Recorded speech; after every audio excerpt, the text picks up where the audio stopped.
पेशावर में आटा फी किलो 25 रुपये महंगा हो गया है। 20 किलो आटा 500 रुपये महंगा होकर 2700 रुपये का हो गया है। 20 किलो फाइन आटे के थैले की कीमत 2300 रुपये से बढ़कर 2800 रुपये हो गई है। पेशावर में आटा फी किलो 25 रुपये महंगा हो गया है। 20 किलो आटा 500 रुपये महंगा होकर 2700 रुपये का हो गया है, जबकि 20 किलो फाइन आटे के थैले की कीमत में 2300 रुपये से बढ़कर 2800 रुपये हो गई है। मजीद जानेंगे डॉन न्यूज़ के नुमाइंदे अब्दुल हकीम मोहम्मद से। अब्दुल हकीम, बताइए।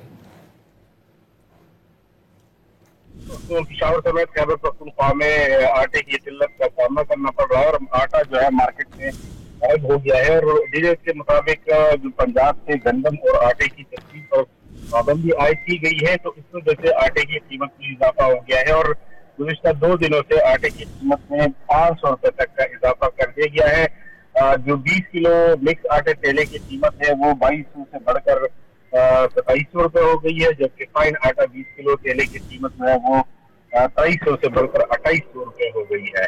जी, बहुत शुक्रिया अब्दुल हकीम मोहम्मद इन तफसीलात के लिए।